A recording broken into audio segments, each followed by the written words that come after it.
আর third যেটা প্রশ্ন করেছেন, বিভিন্ন বাম সংগঠন আমাদের বিষয়ে প্রোপাগান্ডা চালা। তো ওনাদের নেচারটাই এমন, আপনারা ওনাদের অতীত ইতিহাস ঘেটে দেখলে দেখবেন যে ওনাদের রাজনৈতিক কর্মসূচি থাকে হচ্ছে অন্য দলের প্রতি প্রোপাগান্ডা চালিয়ে রাজনীতি করা।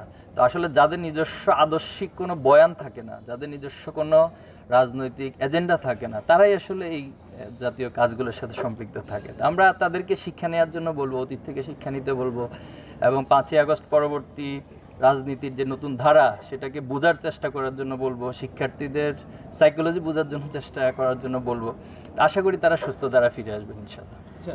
তো বাংলাদেশে কে রাজনীতি করবে কি করবে না, এটা তো আসলে কোনো ব্যক্তির ইচ্ছের উপর ডিপেন্ড করে না। বিগত সময়ে তো যিনি ফ্যাসিস্ট আওয়ামী লীগের প্রধান ছিলেন, তিনিও তো বলেছেন কথায় কথায় আমাদেরকে নিষিদ্ধ করতেন, এবং নিষিদ্ধ করার পর নিজেরাই মাত্র 5 দিনের ব্যবধানে বাংলাদেশ থেকে পালিয়ে গিয়েছেন। তো আমাদের জন্য দুর্ভাগ্য হচ্ছে আসলে আমরা অতীত থেকে শিক্ষা নেই না। তো ছাত্র দলের সভাপতিকে আমি সম্মান রেখে বলবো, উনি অতীত থেকে শিক্ষা নিক, এটি আমরা চাই, এবং শিক্ষা নিয়ে রাজনীতি করতে পারলে এটা ওনার জন্য কল্যাণকর।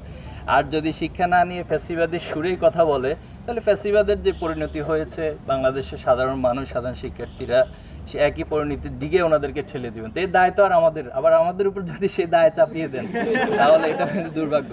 আশা করব যে এইগুলো হিসাব নিকাশ করে নিজেদের দায় যেন কে নিতে হয়, সেভাবে করে আমরা কথা বলবো, বক্তব্য দিব, কর্মসূচি নিব, এটি সবার প্রতি আমরা আসলে ছাত্র শিবির রাজনীতি নিষিদ্ধ হোক, এটা আমরা কখনো চাই না।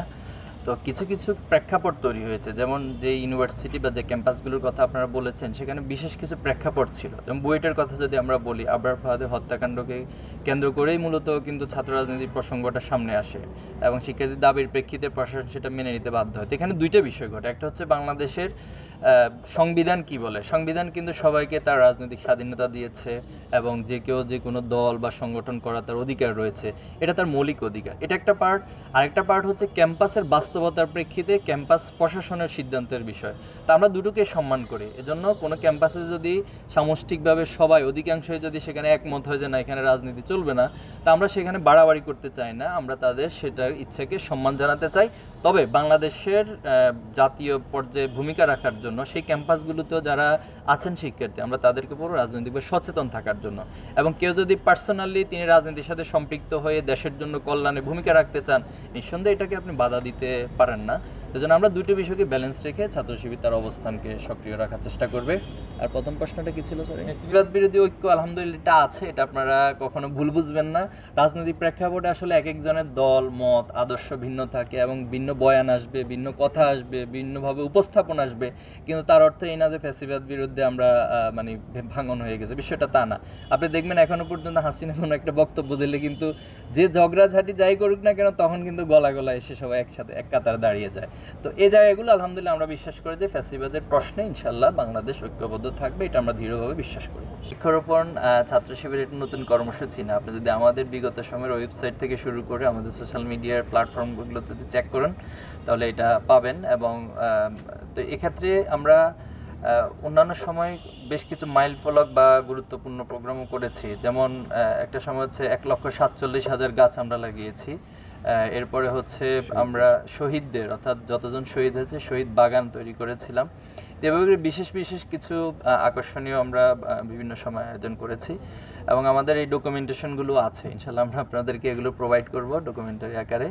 আশা করি সেখান থেকে আপনারা জানতে পারেন। তো আলহামদুলিল্লাহ এবছর যেহেতু আমাদের সুযোগটা অবারিত রয়েছে, ক্যাম্পাসগুলোতে আমরা সুস্থ ধারার যে রাজনৈতিক চর্চা সেটা আমরা করতে পারছি, এজন্য আমাদের এই প্রোগ্রামটাকে আমরা বেশি প্রমোশন করার চেষ্টা করছি। আশা করি শিক্ষার্থীরা এখানে স্বতঃস্ফূর্ত অংশগ্রহণ করে, এবং পরিবেশ নিয়ে সবার মাঝে সচেতনতা।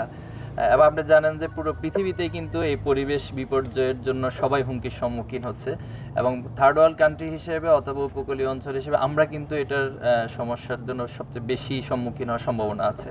তো জন্য সচেতনতা আমাদের দিক থেকে বাড়াতে হবে, আমাদেরকে আমাদের অধিকার আদায় করে নিতে হবে। ইনশাআল্লাহ আশা করি আমরা সেটা করতে পারবো। সেকেন্ড যেটা বলেছেন সামনে নির্বাচন নিয়ে, তো একটি ছাত্র সংগঠন হিসেবে আমরা সবসময় বাংলাদেশের যে কোনো ইস্যু নিয়ে সচেতন থাকার চেষ্টা করি, সেটা বিগত সময়ে ছিলাম এবং আগামী নির্বাচনেও থাকবো। তো নির্বাচন রোডম্যাপ নিয়ে ইতিমধ্যে সরকার যেটা বলেছে ডিসেম্বর থেকে জুন, এটা বারবার ওনারা বলার চেষ্টা করছেন। এক্ষেত্রে বিএনপি ডিসেম্বর নিয়ে বেশ মানে শক্ত অবস্থান নিয়েছেন। আবার জামাত বলেছেন যে সরকার যেটা রোডম্যাপ ঘোষণা করেছেন আমরা চাই যে এর মধ্যে দিয়ে হোক। তো আমি মনে করি এটা ব্যালেন্স করে সরকার সিদ্ধান্ত নেবেন এবং ছাত্র শিবিরের জায়গা থেকে আমরা চাই না যে এমন কোনো সিদ্ধান্ত হোক যেটা রাষ্ট্রের জন্য ক্ষতি হয়। তো আমরা চাইবো যে এমন সিদ্ধান্তই হোক যেটা রাষ্ট্রের জনগণের জন্য, রাজনৈতিক দলের জন্য, সবার জন্য কল্যাণকর হয়। সেই সিদ্ধান্তের প্রতি আমরা সমর্থন থাকবে ইনশাল্লাহ।